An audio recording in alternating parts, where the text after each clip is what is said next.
Willy, Willy, up the bank, and Willy, Willy, down the brae, and Willy, Willy, yon burnside, where I and my love want to gae. I leaned my back until an ache, thinking it was a trusty tree, but first it bent and syne it brak, say my true love did lie to me. Hi everybody, and welcome to A Maker's Pilgrimage, a video podcast about contemplation, ecology, and the fiber arts. I am Aidan, your host and the knitting monk, and I'm also a brother at Holy Cross Monastery in the beautiful Hudson Valley in New York State. You can find me on Instagram and Ravelry as Knitting Monk, and you can find my monastic community at www.holycrossmonastery.com. So welcome to those of you who are watching for the first time, and welcome back to those of you who have watched at least once or many times before. I'm so glad that you are here. And I have to say, it has been, it seems like forever since I recorded one of these podcasts. So I hope that I can kind of like get back in the zone of the podcasting and all of that. But if there are a few hiccups, you know, my apologies. So it has been quite a while, as I just said, duh. And in the meantime, since I recorded my last podcast episode, there has been a big change in my life. And I want to tell you a little bit about that as a preamble to the theme of this episode, which is all about becoming real and having pride in who you are, it being June, Pride Month, hello. So as you all know, I was just ordained a priest on June 5th, which was about 2 or 2.5 weeks ago at this point. And it was a really, really beautiful, beautiful day. There were probably about 120 people here, and probably the most moving moment for me was standing up at the altar after I had been ordained and looking out at the congregation and realizing, you know, there are 100 people in this room who I love and who love me from every time period in my life, and they've all come together in this moment. That was very, very powerful for me. The whole day was quite extraordinary, totally exhausting, and we had our annual chapter after that, which means it was a time when all of our brothers from all over the world, about 30 of us total, were here in one place for the week, and we do our business for the week and all of that kind of thing. And so it wasn't exactly the most restful week after my ordination, and I spent the week after that, which was last week, taking a lot of naps. As we say, the ancient practice of napsio divina, divine napping, and I engaged in that practice a lot last week. But the amazing thing for me is that at the end of it all, which is really the beginning, in some ways it's an end, in some ways it's a beginning, I feel like I'm like really whole these days. I feel this real sense of wholeness and depth. And people have been asking me, do you feel different, or how does it feel to be a priest, or all of this kind of thing. And the answer is that it actually just feels really natural to me. It feels like not what I've been meant to be doing, but it feels like who I am, and I am living into who I am. And that is an incredible gift. So I want to, we will have more on who I am here in a moment, but before that, because I know some of you are interested in this sort of thing, I'm going to insert a little clip of the ordination service here. One of my brothers took some video from it, so I thought you all, at least some of you, would really appreciate seeing that. So I'm going to put that right here, and if you want to skip ahead, it'll probably be about 5 or 10 minutes of video, and you can just, you know, fast forward. But here we go, right here.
God and Father of all, we praise you for your infinite love in calling us to be a holy people in the kingdom of your Son, Jesus Christ our Lord, who is the image of your eternal and invisible glory, the firstborn among many brethren, and the head of the church.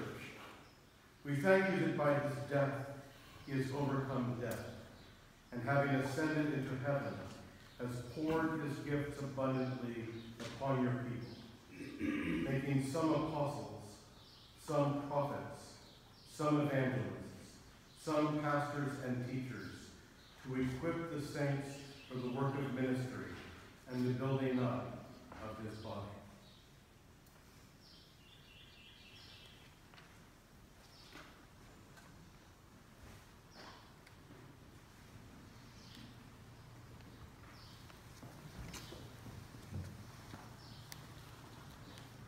Therefore, Father, through Jesus Christ, your Son, give your Holy Spirit to Aiden, fill him with grace and power, and make him a priest in your church.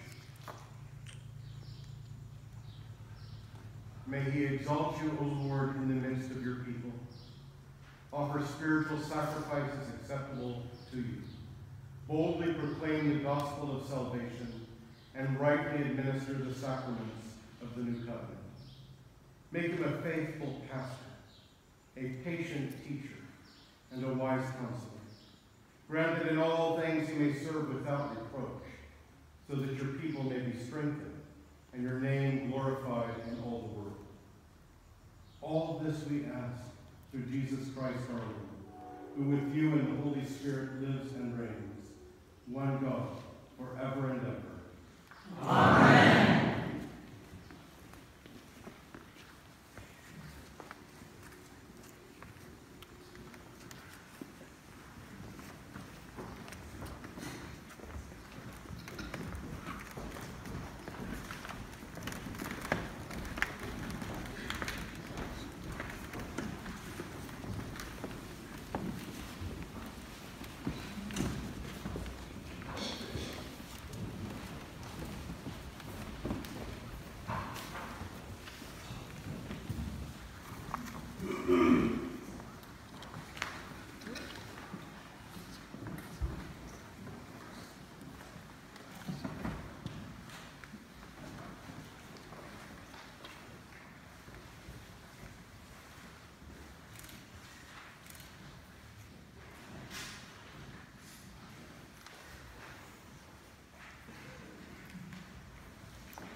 Aiden, receive this Bible as a a sign of the authority given you to preach the word of God and to administer his holy sacraments.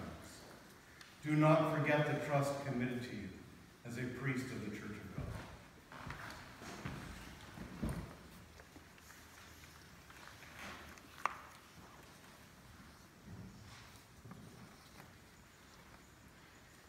Consecrate and bless, O Lord, these hands, that through this oil and our blessing, so that whatsoever they consecrate may be consecrated, and whatsoever they bless may be blessed, and made holy in the name of our Lord Jesus Christ. Amen.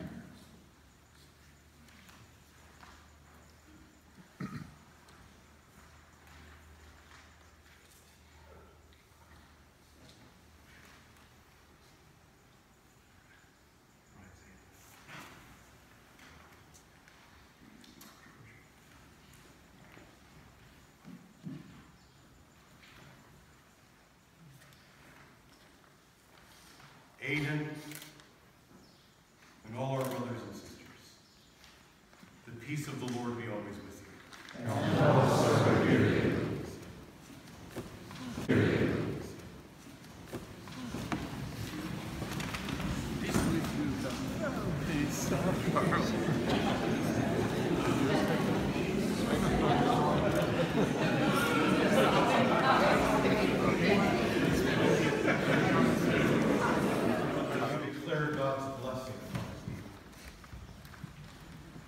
The Lord bless you and keep you. The Lord make his face to shine upon you and be gracious to you. The Lord lift up his countenance upon you and give you peace. And may the blessing of God Almighty, the Father, the Son, and the Holy Spirit be upon you and remain with you this day and forever. Amen. Amen. Let us go forth into the world rejoicing in the power of the Spirit. Thanks be to God. So that was a little bit of the ordination service. And as I said, I really, at the end of it all, I'm feeling very much like myself. I'm feeling very whole. I'm feeling very grounded. I feel like on this podcast, I'm always talking about slowing down and the need to slow down. And it's because my life, even though I'm a monk, is very fast-paced. And, you know, between knitting, sewing, quilting now, thank you very much, gardening, writing, podcasting, being a monk, going to church 5 times a day, having friendships to maintain, reading, I mean, all of the many different activities that I am engaged in, and just given my personality type, I could spend all day engaged in activity and go a little crazy and like go from one thing to the next to the next. So I talk about slowing down a lot because it's a reminder that I need to slow down. And for the last couple of weeks, I mostly have been able to do that. And the pace of my life has slowed down a little bit. And not that there's not a lot of work to do, there is, but I'm able to engage it in a slower, more intentional, more contemplative sort of way. And I think a lot of that, for me, has to do with this sense of grounding down into my identity and into who I am. So that's kind of the theme that I want to talk about for the rest of this episode, is the sense of really becoming who you are, becoming oneself, and how fiber arts plays into that kind of thing in my life anyway, in my practice, with a few examples, of course, as always. So one thing, and I'm sure I've said this on here before, is that we can often think that the point of life, or the spiritual life, is to become perfect or good. And certainly in terms of institutional religion has been very good at pushing that. But frankly, so has, in the secular side of things, so has the advertising industry and corporations that want to sell us a lot of stuff too. So both like sort of traditional institutional religion and the corporate world and advertising as two different sides of this tend to push this anxiety that we don't have enough, we don't do enough, we aren't enough, we're not smart enough, we're not pretty enough, we're not good enough, etc. And that anxiety then leads us to buy their product, whether it's the dogma that we are being taught from our religion, or the kind of literally the product that the corporate world is trying to sell us.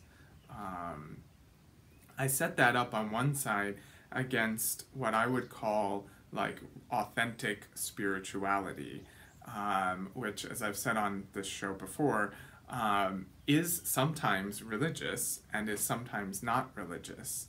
But authentic spirituality is a path of transformation, and it's transformation into myself, into who I uniquely am and am meant to be in the world.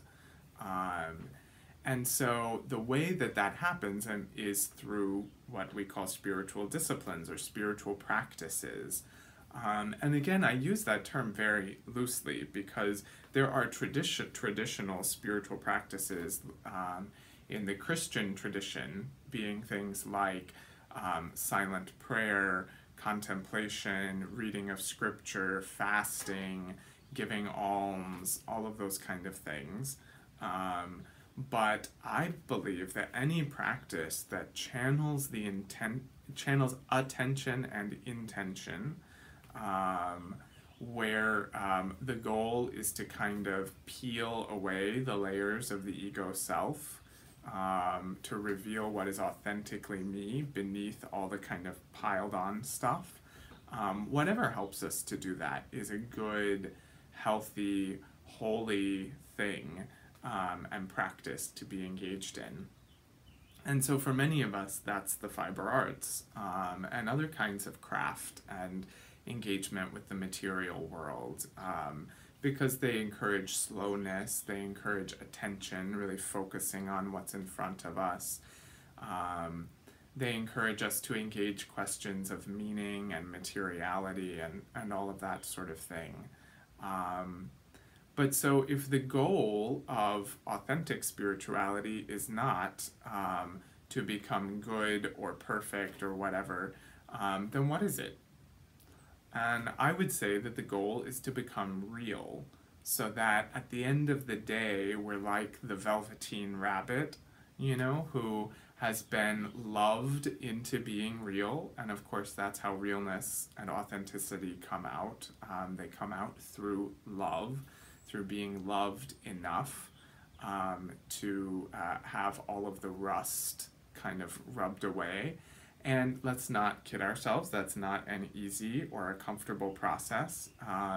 Most of us have had experiences that teach us that we are not lovable, we are not beautiful, we are not who we need to be, and that it's not safe to love other people and to be loved and to trust in love. And so to unlearn those lessons is a painful process for many of us. But it's really the only way to healing and wholeness. And I say that coming right out of this experience of my ordination, which was an experience of living into love for me in a really deep and authentic way. And it's a process that I struggled with for years and years and years. And it was totally wrapped up in my sense of self and self-worth and all of that kind of thing. And eventually I got to a place with my ordination where I said to myself, you know, I don't know why this should be, but I do know this is who I am, and I have to live into who I am. And having made that choice, actually who I am has like gone way deep in the last few weeks. I mean, prepared for by a lot of other stuff too, but so a lot of this, I'm tying this to the theme of pride because it is Pride Month, and the whole kind of movement of the Pride movement, if you will, started out as a protest movement, these Pride parades, which are now unfortunately very highly commercialized and are meant to sell us a lot of things, initially started out as protest marches, and they were a way of kind of staking out identity for queer people, and saying, you know what, I know like the society has all of these norms that they're trying to foist off onto me, but they don't fit me. And so I'm not going to live into them. I'm going to live into me instead. And if there's a lesson for all people to learn from the kind of establishment of Pride Month and from the queer community, it is really that the goal of our lives is not to fit into a cookie cutter life, but actually to live into the authenticity of who I am. And I say that as a queer man, someone who very much identifies as queer, even though I'm celibate in some ways, that actually, for me, undergirds the queerness. Because I actually found that when I made a commitment to celibacy, what happened for me is that it actually even, like, my queerness expanded, so that I once would have identified as a gay man, and for me now that identity feels too small, and so queer is a more expansive identity for me.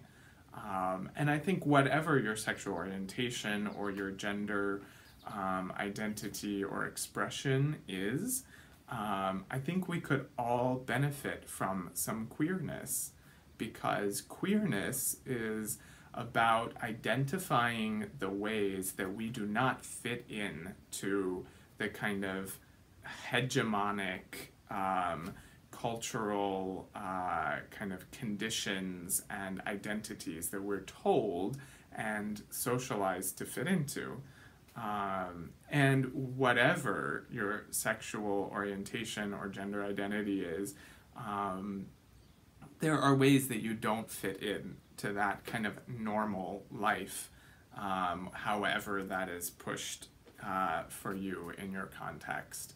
And it's actually extremely damaging to try to fit in that way. So queerness is all about standing out and celebrating the ways that we're different. And it's not about tolerance, it's not about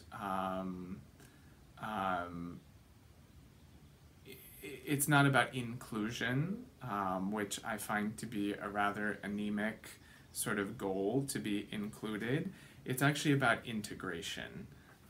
It's about recognizing that unity for all of us as a collective, unity is not in tension with, or it might be in tension with, but it's not opposed to diversity.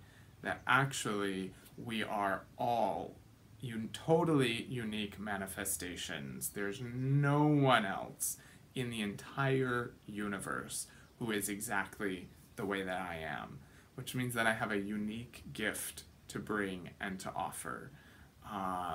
And that unity cannot mean that we are all the same or that we tolerate one another, but it means that we celebrate our differences, and we work for integration into one whole so that each of the parts is functioning in a way that contributes to the health of the whole.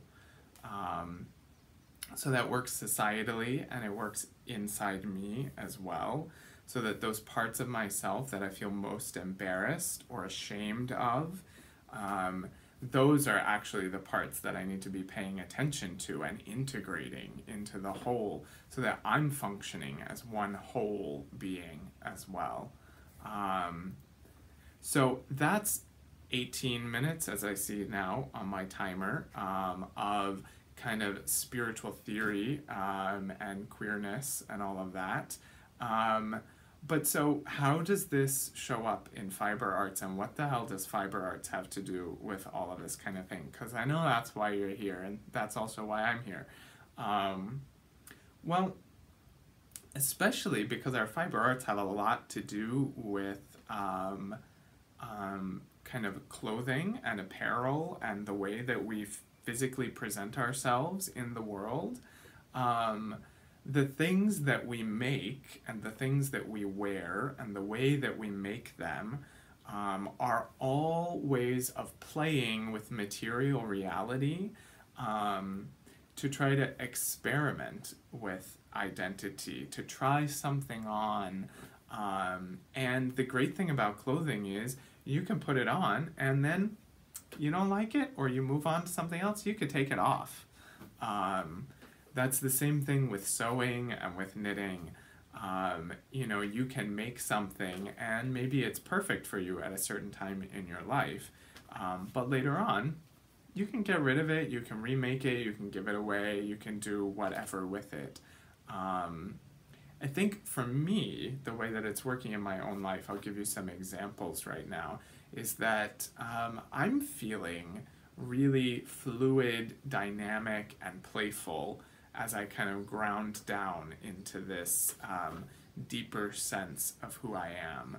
So that manifests in the kind of projects that I'm drawn to working on. So you'll see right now, in fact, this shirt that I am wearing, I just finished making this. You can see.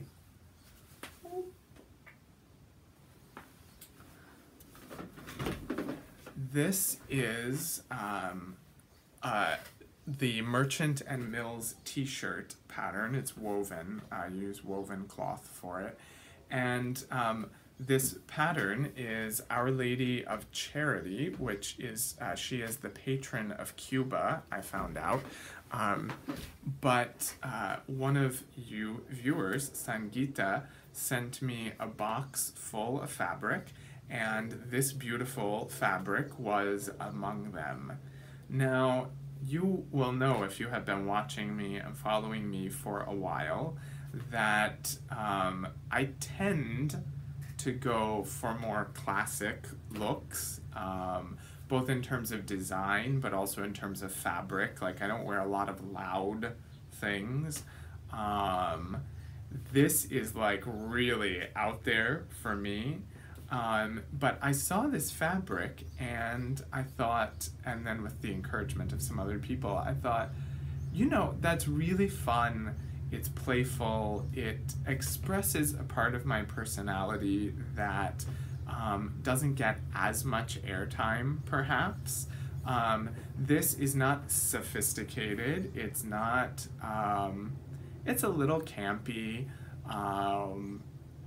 but it's fun and it's playful and it's joyful, and I could make something like that for myself, and because it's a piece of clothing, I can wear it to express a certain mood that I'm feeling or to bring out a certain part of my personality, and I don't have to wear it every single day.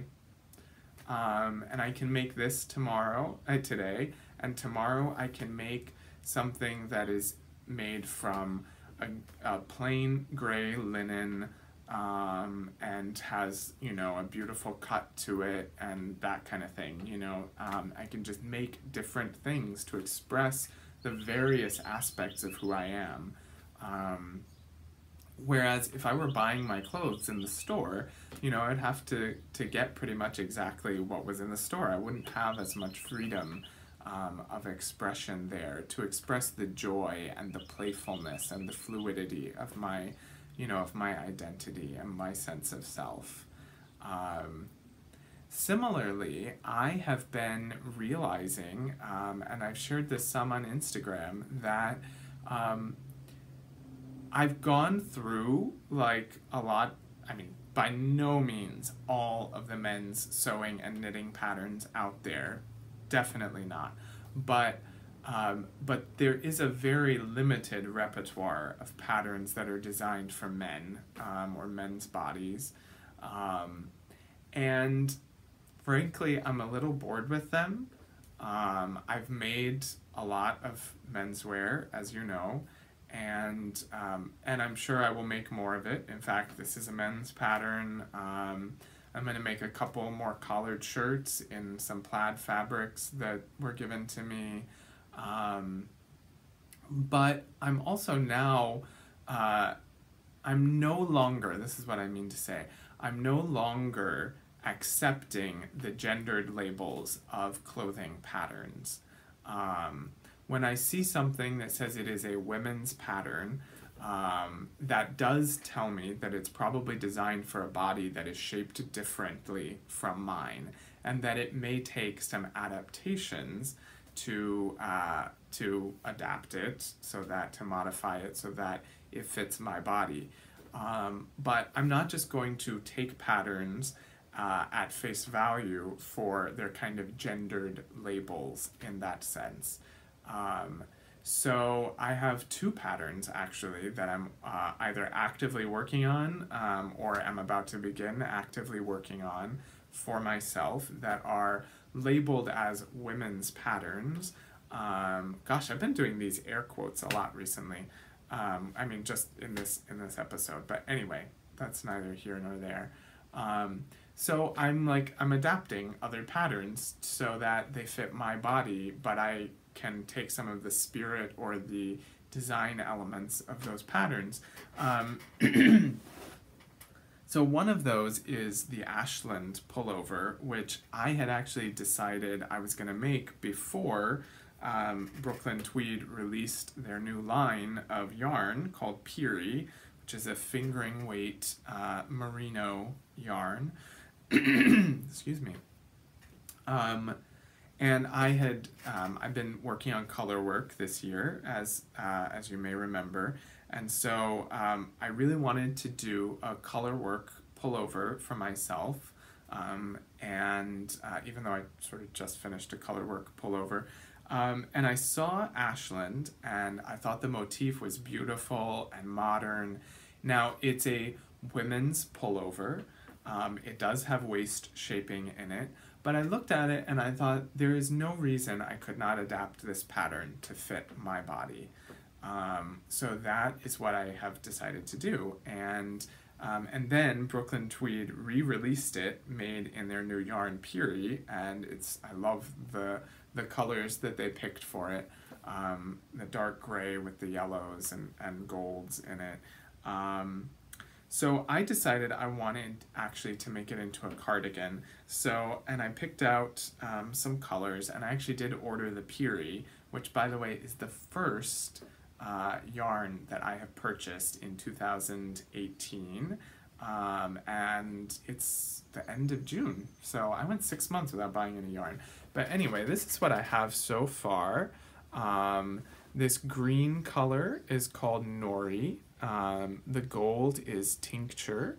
This is just the bottom band here. Boy, let me tell you, a fingering weight yarn for a man's body my size takes a long time. It's real slow, y'all. But anyway, so this is the color, and then also this gray is going to get worked in, so it's going to have green and gray and that gold color. I love the way these colors are working together. That gold is not really my color. I would never have thought that I would pick that, but I did, and I'm loving it. So what I'm doing is, it's knit in the round as you see, but I am putting in a steek right here down the front, and I'm going to knit with the steek all the way up to where I will join the arms here, and then I will start decreasing to have a V-neck for the cardigan, still with the steek on there. Then I will cut the steek up the middle and put in the button band around the outside. Now, I still haven't decided on the sleeves for the sweater.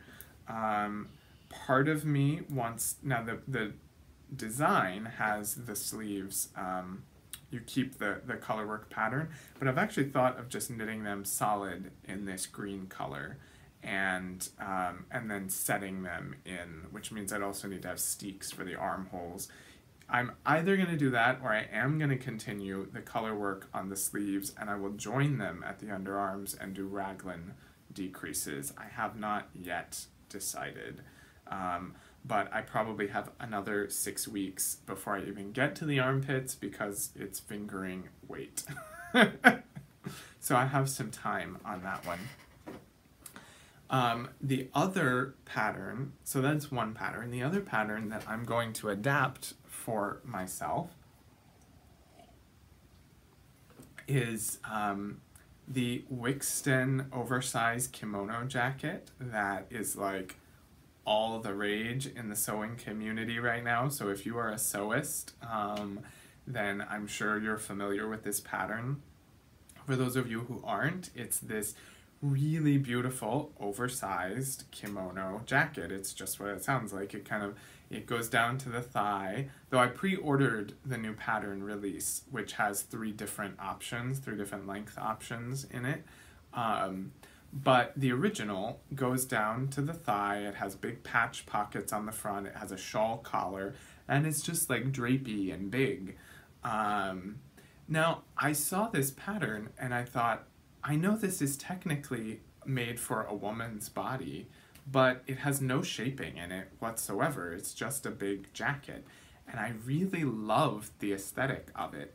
And I thought, there's no reason why I couldn't make that for myself. So I ordered the pattern. I've ordered fabric for it. I ordered this beautiful olive green twill from Stone Mountain and Daughter Fabrics in California. Again, you know, I try not to order a lot of new fabric, but I didn't have anything in my stash, and I really wanted to make this jacket for myself. I am going to use Marimekko fabric that I already have for the lining, and I'm going to make it a little more fitted on me than it would be in the oversized version. And so I just thought, you know, why the hell not? Why is the label on the pattern, which is an advertising mechanism, why is that determinant of, why would that determine what I can or can't make for myself? You know, and again, the worst thing that happens is I make it and I don't like it. Oh well, I've learned a lot from sewing it, and I know a lot of people who would be very happy to take it off my hands if I make it and I don't like it.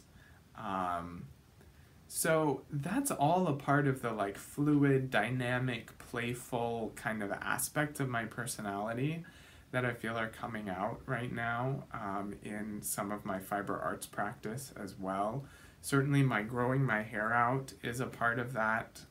That was initially more of an intuitive decision. But it's all to say that there is so much space in this world for us to be who we are, and that we are all such like unique, beautiful people. And we really could all stand to cultivate those aspects of ourselves that are queer, that don't fit in, not to downplay them, but to highlight them and to revel in them and to celebrate the complexity of who we are. And I really believe that our fiber arts practices can be like really wonderful ways of taking us deeper into an authentic expression of self. so that by the end of our lives, we just radiate, and we're real people. We're not some, like, you know, model, you know, some Barbie doll or Ken doll or whatever. We're like actually real people.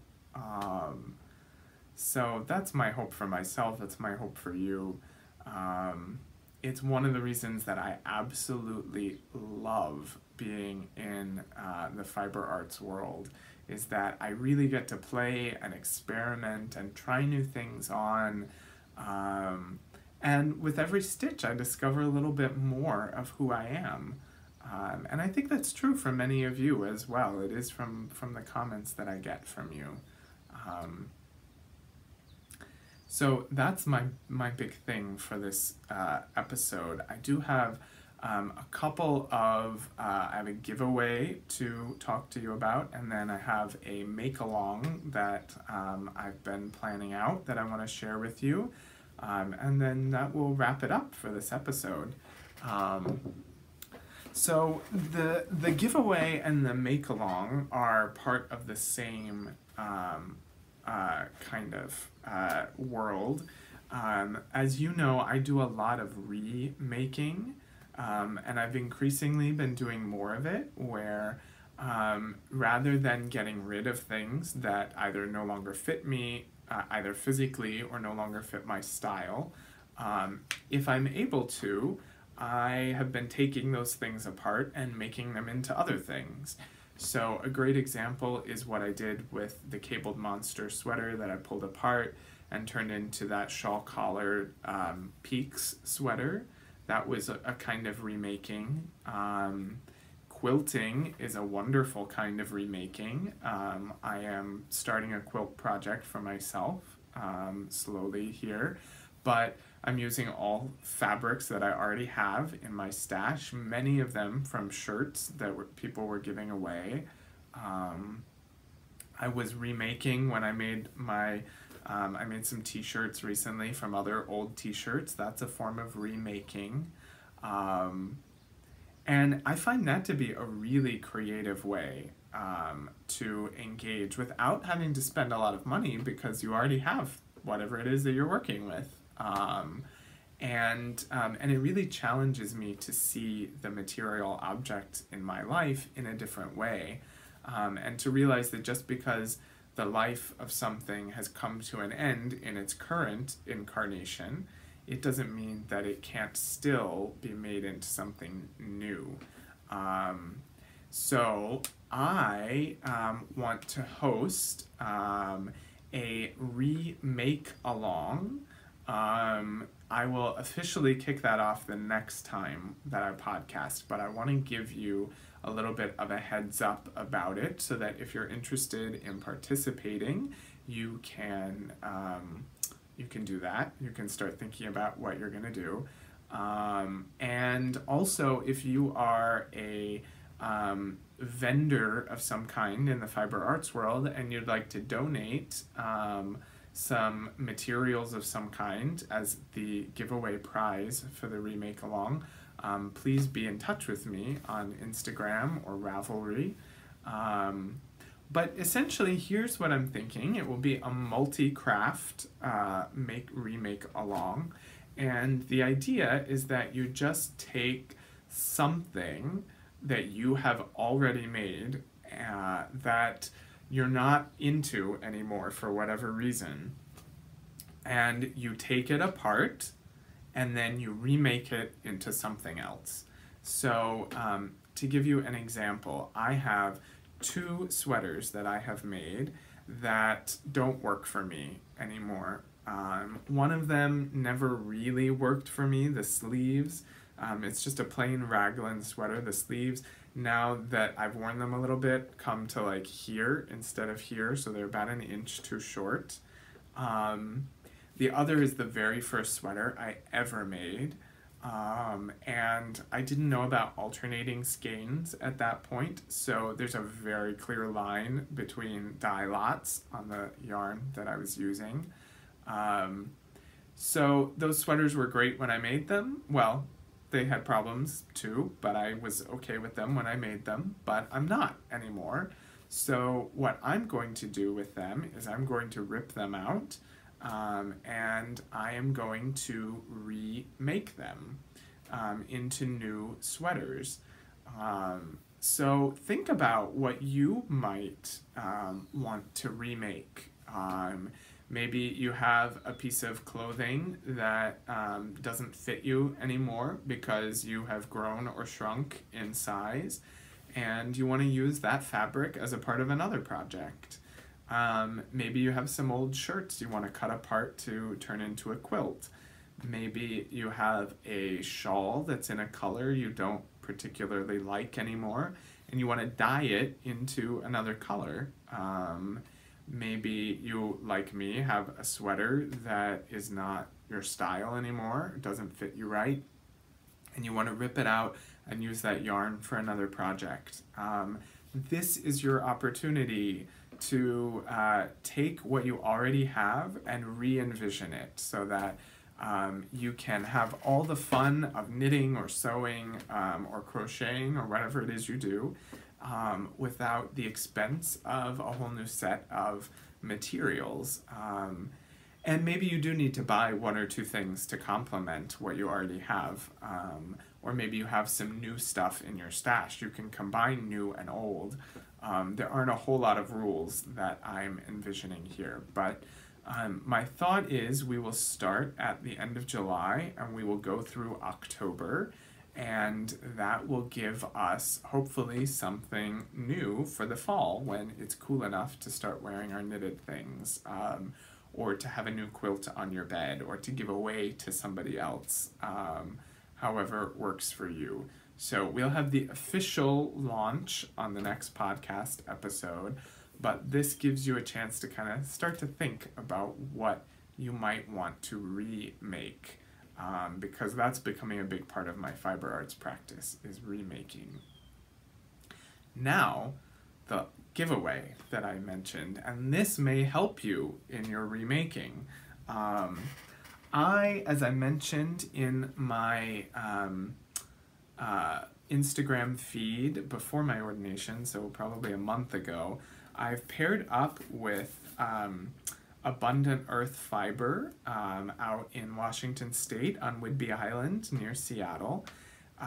They have wonderful, ecologically sustainable and sound fibers that they sell. I think they sell both roving for your spinning and spun fibers.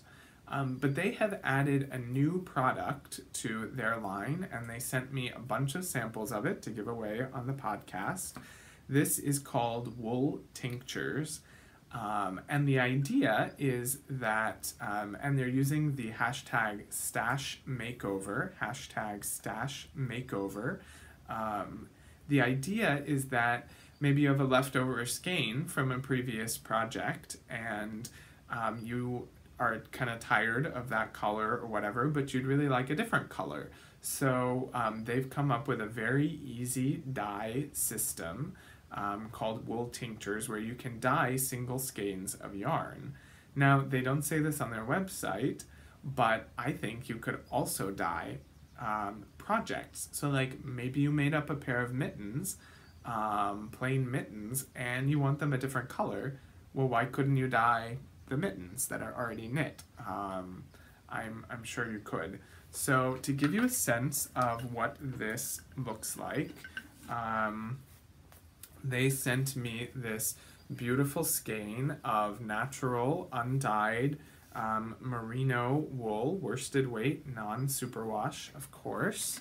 And then you have a glass jar to do the dyeing in. There is a dip stick to stir the dyes, and then these dyes come in these little packets like this. And I have not opened them, but I have seen on their website. There are, I believe, there are two packets in here. They're like little tea bags. 2 of the wool tinctures, which are the dye packs, and 2 of citric acid to help the dye adhere to the fibers. There's no measuring required, and each packet will dye up to 200 grams of yarn. I'm dropping things all over the place. They have a bunch of different colors available. They sent me 1, 2, 3, 4, 5. They sent me 5 different colors. They sent bark, forage, midnight, shade 1, and Malbec. So if I'm remembering correctly, this is, the bark is a brown color, forage is green, midnight is a deep blue, shade 1 is gray, and Malbec is a kind of purpley red. And they also sent a pattern for a hat with it. So here's what I am going to do. There is going to be a thread on the Ravelry group for 5 people. That's a lot of people. 5 people will win from this thread. And I would like for you to answer the question, to tell a story about, well, actually, maybe to introduce yourself, to introduce your authentic self. Who are you? Tell us who you are. And maybe you want to just put a few adjectives, or maybe you want to tell a story. But since the theme of this episode is authenticity, queerness, pride, becoming your true self, share with us a little of who you are deep down. And that way we can get to know each other in our community a little better too. So one prize, the grand prize, which will be the first one I draw, will be this entire dyeing system. So that will be the Malbec dye, the dye jar, the hat pattern that came with it here, which, just to show you what this pattern is here. It's beautiful. It's called Kenning's Swatch Cap by Sarah Pope. And also this skein of undyed merino and the dye stick. So you have everything you need to dye this skein and one other skein into this beautiful purple red. So that is prize number 1. Then each of these, that leaves 4 other dye packs, will each be a winner. So that's 5 winners total. Now, you don't have to have this jar that they sell in order to dye. You can do this in a non-reactive metal bowl in your home. You just need boiling water. And there are very detailed instructions and videos on the Abundant Earth Fiber website. The link will be in the show notes. Post your remaking efforts and your dyeing efforts with the hashtag #StashMakeover. And then also, and you still have another week that you can take advantage of this through June 30th. Abundant Earth Fiber is offering 15% off with the coupon code MONK2018. So, and they have really beautiful yarn, really, really beautiful yarn that's very ethically, sustainably, ecologically made as well. So I'm a big fan of theirs, and I'm really excited to be partnering with them. I had initially thought that I would dye this undyed merino, but I just have not had the time, and I didn't want to hold off getting this to a lucky winner any longer. So my loss in this venue is your gain. So that is, that's all I have for now. I didn't think I would fill up an hour, but here we go. I've filled up an hour. So really, thank you again for all of you who have tuned in. Welcome to those of you who are viewing for the first time. Again, I'm Aidan, the Knitting Monk, and you can find me on Ravelry and Instagram as Knitting Monk. You can find all of the show notes as well as the giveaway thread in the Ravelry group. If you go to Ravelry and search for A Maker's Pilgrimage in the group search function, then you will find us there. So again, thank you for tuning in, and I'm really excited to be in community with you all, and I look forward to hearing from you, to sharing more, and to seeing some of your creative remakes in the coming months. Until then, be well.